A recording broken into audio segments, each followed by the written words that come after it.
Want to speed up your language learning? Get access to all of our best PDF cheat sheets for free. Just click the link in the description and sign up for your free lifetime account right now.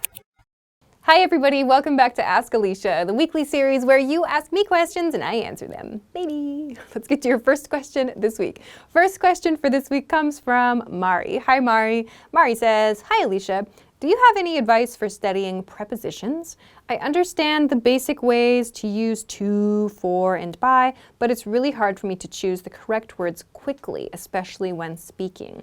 Super good question. Yeah, prepositions are really tough, I think, for a lot of people. So let's talk about some tips to make sure that you can get some good practice in with these words. So as you've mentioned, there are words like to, for, by, we have at, in, and on, and some others as well. So of course it's important to know kind of the basics of how to use these words and what situations we use these words. And there are many videos on YouTube about how to do that.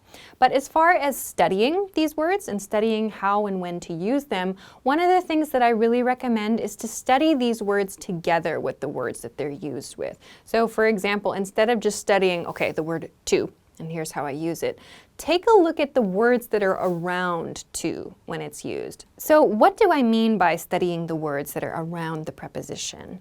So when you're learning a new sentence pattern or when you're learning a new grammar form, for example, it's normal to want to break down the sentence, right? Like the part of speech, this is the subject, this is the object, here's a preposition, and so on. And that's great to do. But also, once you kind of have a feel for the grammar, once you kind of get the hang of things, try to practice full sentences or full phrases.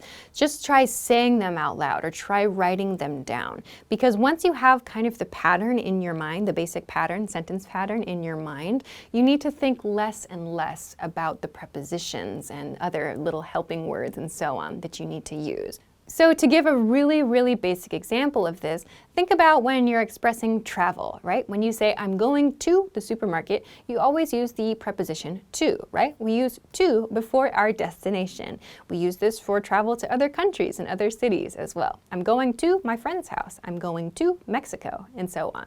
So we always have this pattern of to plus destination.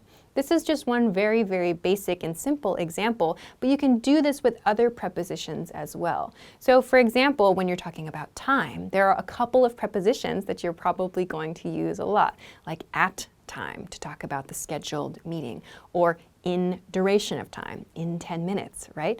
So these are the kinds of things that we kind of associate together in our minds. Rather than trying to break it into two units, like preposition plus other thing, try to study the two things together. Try to think about the words that you commonly see together and study them as units. And this will help you to become a little bit more familiar with the ways that they're used without having to like stop and think every single time, which preposition should I use? Because that takes time for sure.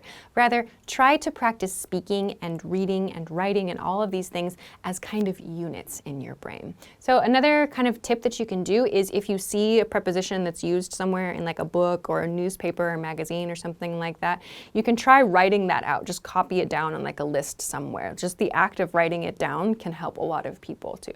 So that's another way that you can kind of like grab new uses of prepositions or maybe uses that you haven't seen before and study those too. So try writing out those prepositional phrases that you find. So to recap, my main point here is to study prepositions as parts of phrases, as units. So it's important to know the base uses of these words, of course, but also keep in mind that you want to study them with other words together. So I hope this helps you as you continue studying prepositions. Good luck, and thanks very much for this question. Okay, let's move on to your next question. Next question comes from Shahram. Hi, Shahram. Shahram says, what's the difference between debate and argue? Nice question. Okay, sure, let's talk about these two different words. Let's start by talking about debate. First, we can use debate as a noun and as a verb. So a debate and to debate, right? So first, we can use debate as a verb to talk about discussing something with someone else in a kind of aggressive fashion, in a kind of aggressive manner.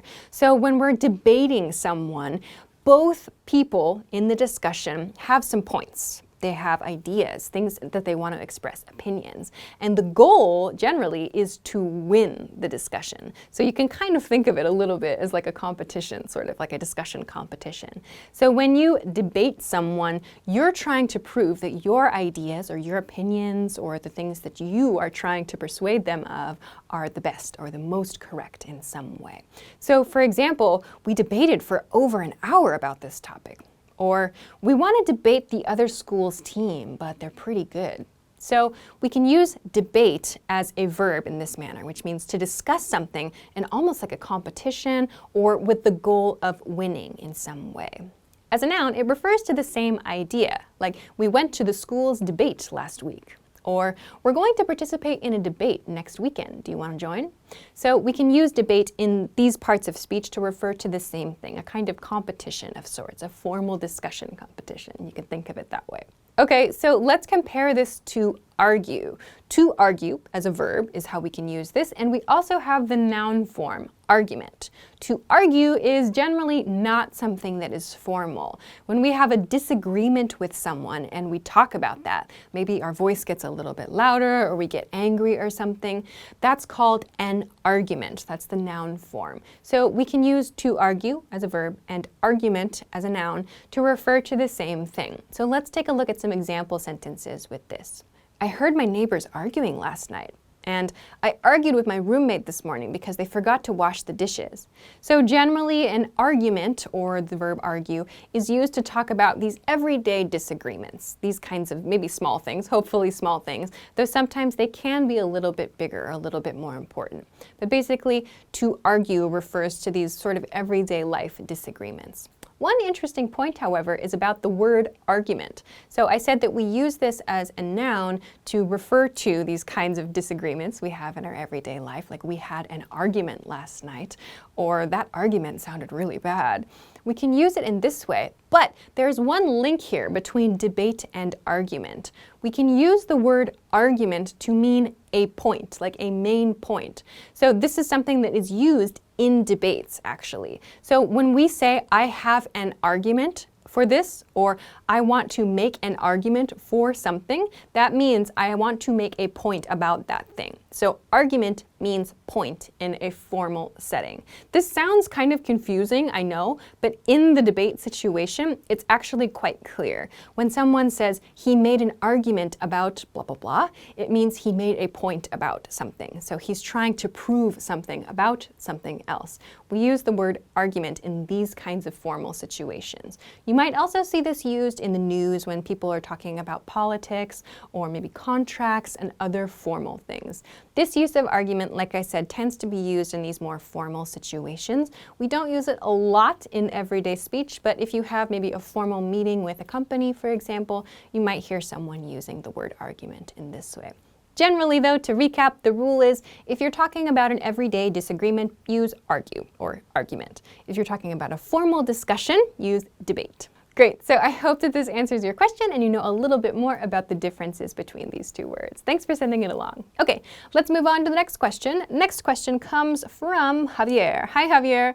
Javier says, hi, Alisha. How do I know when apostrophe S means is, and how do I know when it means has? For example, she's or he's. Thanks.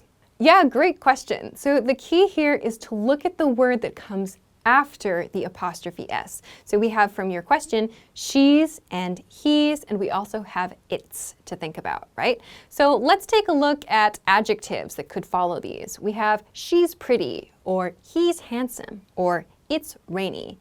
In these situations, we have adjectives after the apostrophe S, right? That is a really good hint that that apostrophe S should mean is. She is pretty, correct. He is handsome, correct. It is rainy is correct, right? If we use has in these situations, it makes a complete nonsense sentence, right? She has pretty, nope. He has handsome, nope. It has rainy, not good. So this is one pattern that will tell you what the apostrophe S means. If there's an adjective after the apostrophe S, it's an is apostrophe S. Okay, so let's compare this to the apostrophe S that means has. Let's look at some example sentences for this case too. For example, she's been gone for a long time. He's eaten all my snacks. And It's taken way too long to get our order fulfilled. Okay, in all of these example sentences, we have apostrophe S followed by a verb in the past participle form. She's been in the first example sentence. Been is the past participle form of the verb be. He's eaten in the second example sentence. Eaten is the past participle form. And in the final example sentence, it's taken. Taken is, again, the past participle verb form of the verb take. So this is our big hint here. Just like we saw in the adjective example sentences, when you see an apostrophe S followed by a verb in the past participle form, it's a has apostrophe S. If we replace this with is, it doesn't make any sense, right? She is been gone? No. He is eaten? No. It is taken? Also not correct. So we can establish that is definitely not correct from grammar practice in these example sentences. So to recap, the key here is to look at the word that follows the apostrophe S. If you see an adjective after the apostrophe S, it means is. If you see a verb in the past participle form, it means has. Keep in mind that in the adjective case, you may have some other words before the adjective, like so or very or extremely. These are modifying the adjective, but they follow the same rule. So keep this in mind. Look at the words that follow the apostrophe S instead of just focusing on that one and trying to figure it out there. So I hope this tip helps you understand the differences between these two apostrophe S forms. Thanks very much for the question. Okay, that is everything that I have for this week. Thank you, as always, for sending your great questions. Remember, you can send them to me at englishclass101.com/ask-Alisha. You can also find a link for this in the YouTube description, so please send me those questions there. Don't leave them in crazy places on the internet. I will not see them all, definitely. Please send them to the official question submission page where I will definitely read your question. Also, if you like this lesson, please don't forget to give it a thumbs up and subscribe to our channel if you haven't already. Also, check us out at englishclass101.com for some other things that can help you with your English studies. Thanks very much for watching this week's episode of Ask Alisha, and I will see you again soon. Bye!